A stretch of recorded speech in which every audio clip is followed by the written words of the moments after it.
Olá, eu sou Saulo de Tarso, seja muito bem-vindo, acompanhe este vídeo até o final, pode ser de ajuda para você ou para alguma pessoa que você conheça. Hoje as séries fazem parte da vida da maior parte das pessoas. Como eu estou falando a respeito de como vencer a ansiedade, a ansiedade exagerada, aquela que se torna um transtorno na vida das pessoas, precisei abordar essa parte devido isso também estar causando transtornos no cérebro das pessoas. Um estudo recente de um neurocientista prova que as séries podem ser prejudiciais para o cérebro, para a pessoa, assim como o uso de drogas.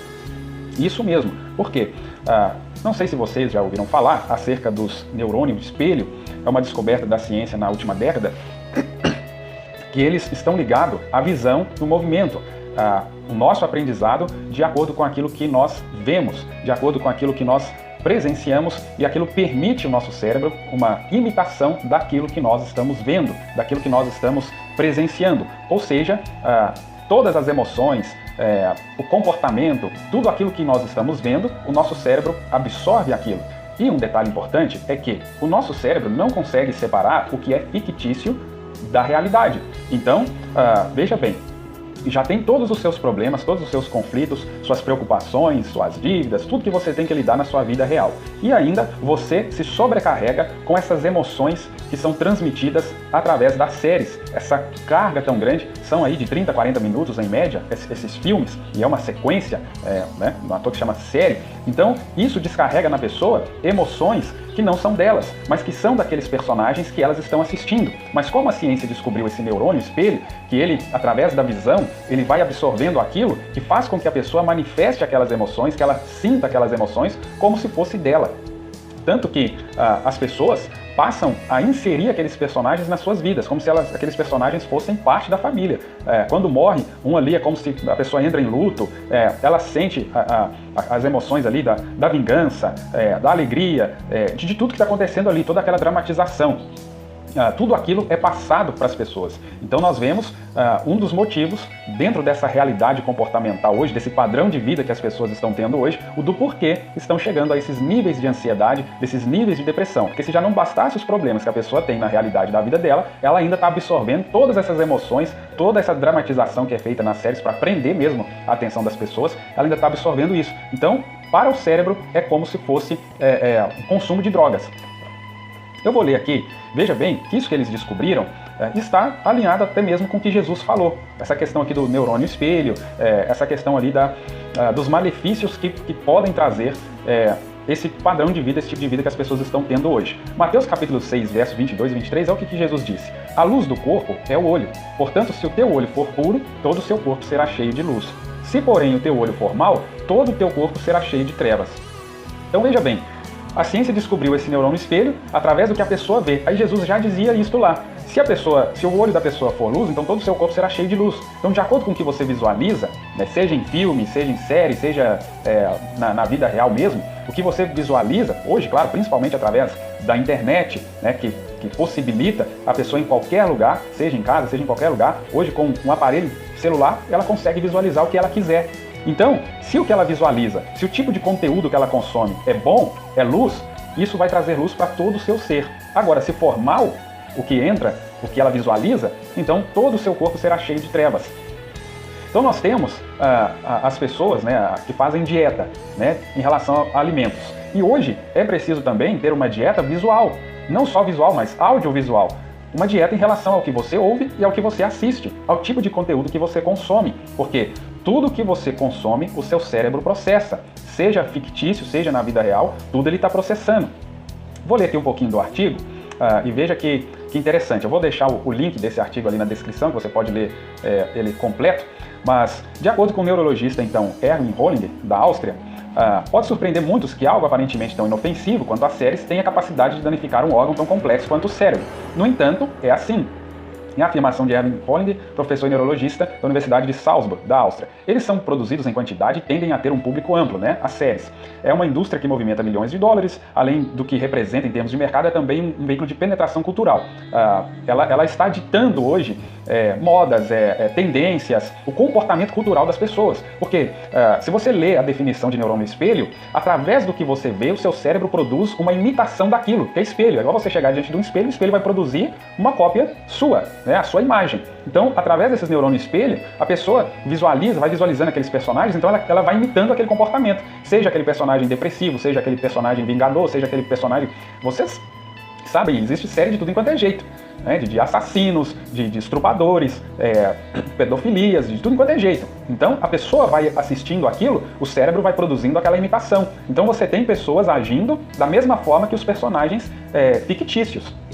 E os próprios personagens aí, quanto os atores, né, ficam depressivos, ficam doentes, dependendo do papel ali que eles exercem, né, que eles atuam. Então, o que caracteriza as séries é o exagero das emoções e a dramatização das situações. Às vezes, elas se movem entre o romântico e o perigoso. Costumam introduzir situações limite na trama para injetar tensão e que o espectador não desconecte. Agora, por que elas danificam o cérebro? Então veja, descarrega ali, injeta tensão no espectador, porque quer a atenção da pessoa, que a pessoa fique acompanhando aquilo ali até o fim. E vão fazendo séries e mais séries para ir prendendo a atenção da pessoa. E a pessoa vai vivendo aquela ficção ali, só que para o cérebro, repetindo, não existe ficção e realidade. Tudo que chega até ele está processando. É igual aos alimentos. Erwin Hollinger afirma que as séries podem ser tão prejudiciais quanto o vício em drogas. Literalmente. Aponta que podem causar apatia generalizada, irritabilidade, transtornos de personalidade e até demência. Então veja a gravidade da coisa. Porque ele as coloca como uma ameaça tão perigosa? Pois bem, as séries melodramáticas têm enredos que refletem a vida ficcional de um grupo de pessoas. Seu objetivo não é a crítica social ou a informação do público. O que elas procuram é entretenimento.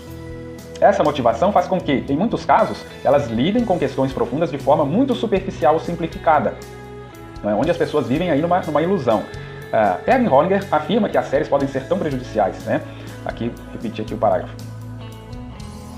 Na realidade, elas frequentemente não se aprofundam em nenhum personagem, mas o estereotipam, né? Cria ali um estereótipo, algo superficial, e aí o público acaba se identificando facilmente com essas figuras. Os neurônios espelho influenciam isso. Isso gera um viés pelo qual o cérebro passa a pensar que as mesmas regras e mecanismos funcionam tanto na ficção quanto na realidade, né? Que eu acabei de dizer ali.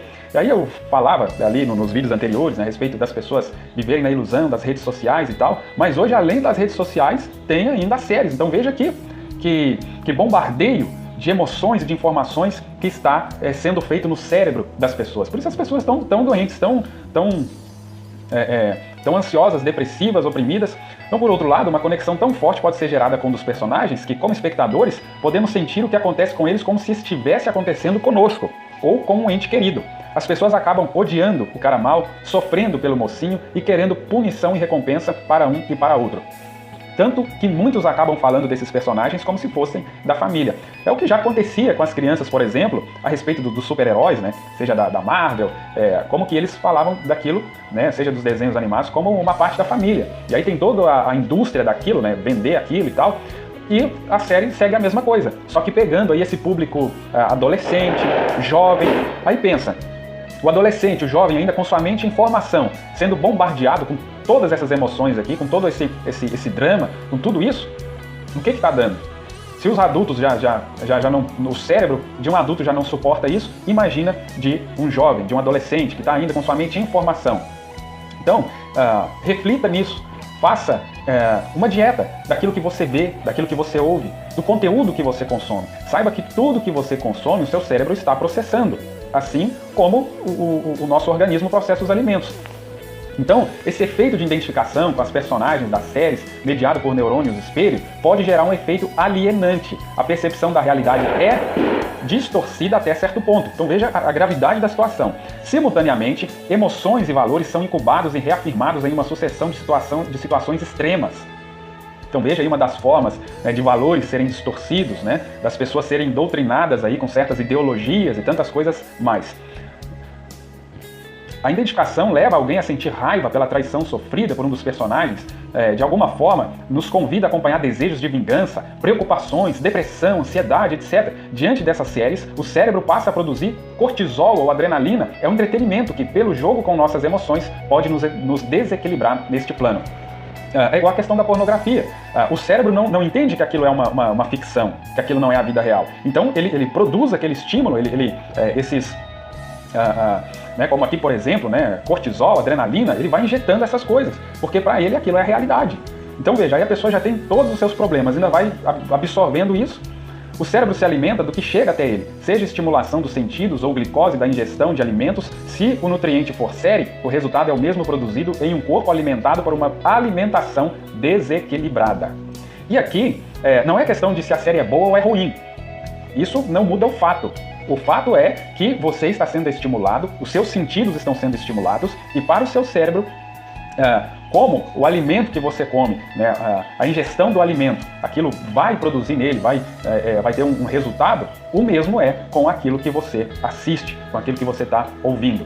Então pense nisso, você pode assistir aqui, você pode acessar aqui essa pesquisa ali, desse professor, essa descoberta, e para o assunto de ansiedade, eu mostrando ali pela Bíblia como vencer isso, mas achei muito interessante trazer esse assunto aqui de algo que está sendo tão presente na vida das pessoas, das crianças, adolescentes, adultos, e que, para vencer a ansiedade, nós precisamos, então, fazer as escolhas corretas, fazer essa dieta do que nós assistimos, do que nós ouvimos, para que nós tenhamos, então, uma mente saudável, um corpo saudável e que tenhamos esse resultado positivo nas nossas vidas.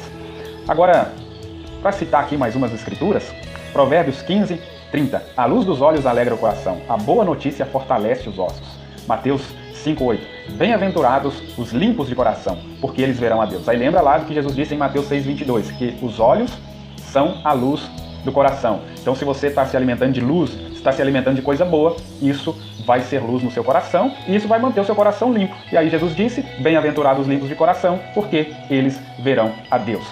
Então que Deus te abençoe, poderia citar aqui mais escrituras, vou deixar aqui para você ver, você lê depois, se você quiser. Também as escrituras aqui da primeira página, são interessantes citar aqui, olha, Salmo 119, verso 105. Tua palavra é uma lâmpada para os meus pés e luz para o meu caminho.